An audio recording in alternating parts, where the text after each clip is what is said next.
A woman drank 6 liters of water in 3 hours. This is what happened to her brain.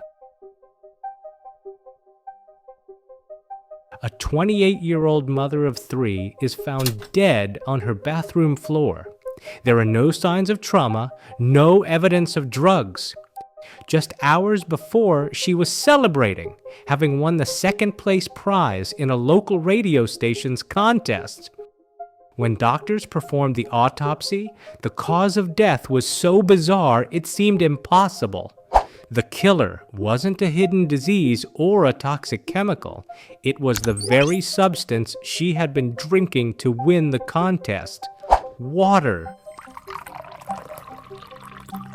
The woman was Jennifer Strange. Like many parents, her world revolved around her 3 children.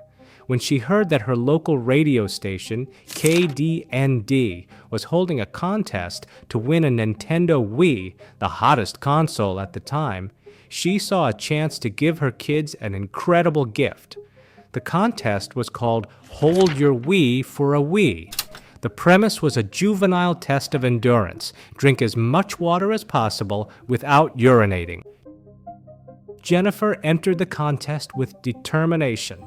Alongside about 18 other contestants, she started drinking 8-ounce bottles of water every 15 minutes. Initially, the mood was light, with the radio hosts laughing and joking. But as the hours passed, the initial, seemingly minor consequences began to show. Jennifer's stomach became visibly distended, and she started complaining to the host that her head was hurting. Her headache grew from a dull ache to an excruciating, skull-crushing pain. She was photographed during the contest, her face a clear mask of agony.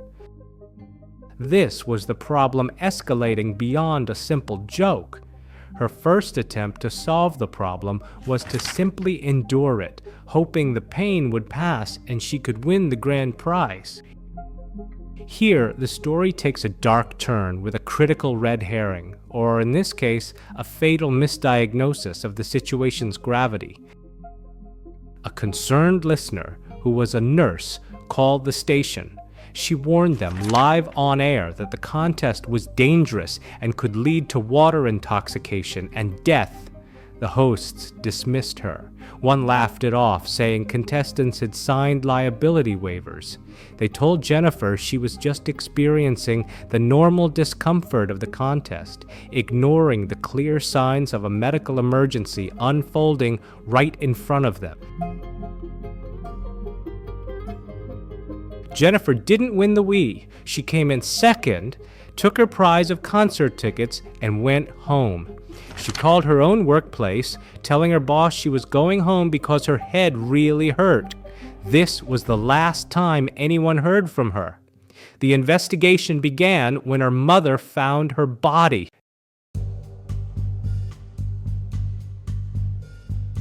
The aha moment for the coroner was undeniable. The crucial clue wasn't found under a microscope, but in Jennifer's recent history.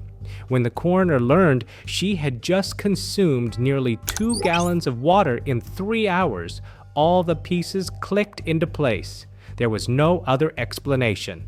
The official cause of death was revealed: acute dilutional hyponatremia, or water intoxication, leading to catastrophic swelling of the brain. The investigation had uncovered a tragic irony. Jennifer's body was a crime scene, but the murder weapon was water. So how can water, the source of all life, become a poison? It all comes down to balance. Your blood needs a specific concentration of electrolytes, like sodium, to function. Think of your bloodstream as a perfectly salted soup. It keeps a precise balance of water and salt inside and outside your body's cells. But when you drink an extreme amount of water quickly, as Jennifer did, you overwhelm your kidney's ability to filter it.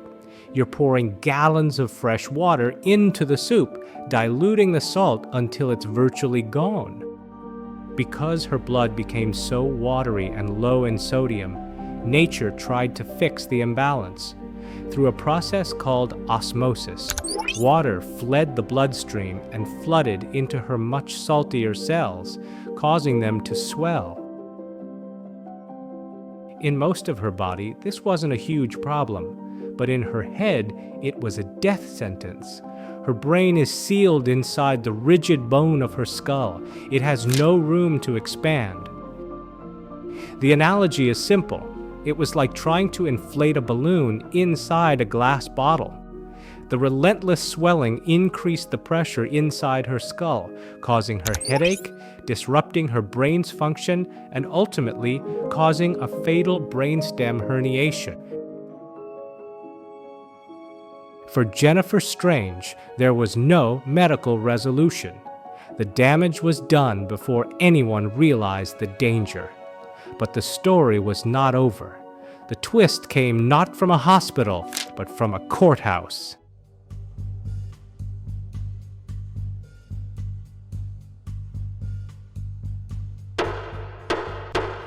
Jennifer's family filed a wrongful death lawsuit against Entercom Communications, the owner of the radio station.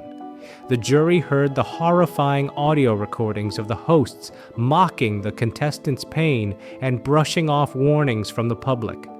The station's defense was that Jennifer should have known the risks. But the "it's not over yet" element became the jury's verdict. They found the company negligent and awarded Jennifer's family $16.5 million. The twist was a legal one. A corporation was held responsible for its reckless disregard for human life.